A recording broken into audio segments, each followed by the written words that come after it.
Mudou muito a sociologia, eu diria nas últimas décadas, pelo menos, eu diria que pelo menos nas últimas 2 décadas, mudou muito, desde os anos 90, então acho que já são, por aí.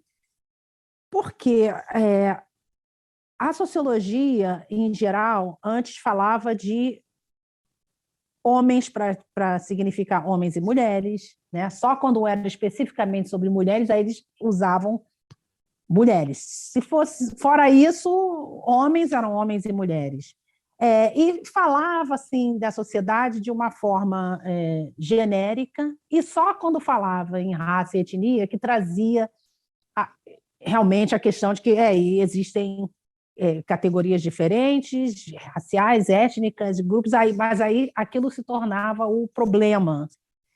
Então, principalmente no ensino da sociologia, sobre sociologia de raça e etnia, os livros, textos, né, vinham assim, o que é a sociologia, o que é a raça, o que é a etnia, aí vinha com conceitos, preconceito, discriminação, com a diferença entre os dois, e tipos de contatos entre grupos, então, né, genocídio, expulsão, secessão, segregação,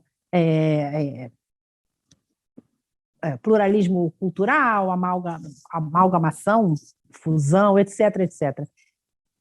E aí, depois, mais para o fim do livro, começavam os vários grupos, mas aí os vários grupos eram os não WASPs, né, os não brancos anglo-saxões protestantes, que são o grupo dominante nos Estados Unidos. Então, eram os negros, os hispanos, os asiáticos, os brancos étnicos, os indígenas.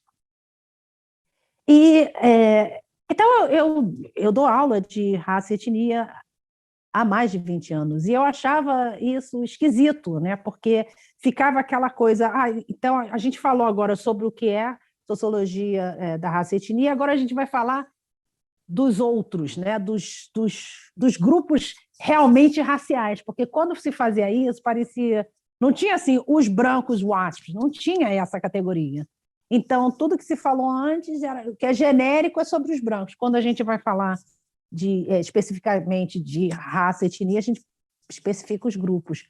E aí eu comecei aquilo me incomodava, e eu passei a pensar, não, mas a gente deveria ensinar raça e etnia conceitualmente, né? A partir dos conceitos, porque preconceito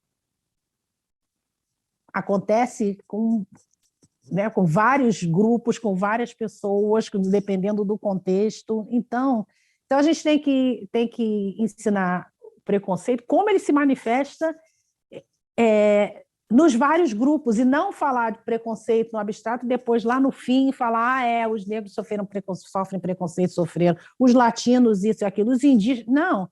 Então, eu passei a ensinar conceitualmente, né? Porque isso também permite que a gente veja que, por exemplo, discriminação. Existe discriminação contra os não brancos, mas a forma como eles são discriminados é diferente. Existem várias formas, né? Se a gente entrar com gênero, aí a gente também vai ver que essa discriminação desses grupos já toma um outro formato, e por aí vai.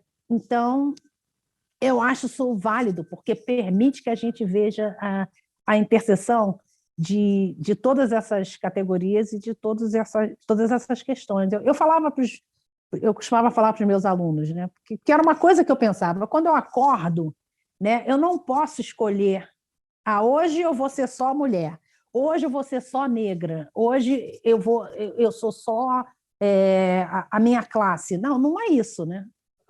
Todo mundo é o composto de todas dessas variáveis, e elas elas são importantes separadamente, mas elas também são super importantes quando elas estão interligadas. E hoje em dia, os livros de sociologia de raça e família são assim, né? Eles são mais integrados, é um ensino, eu diria, mais orgânico. E eu acho que isso é super válido.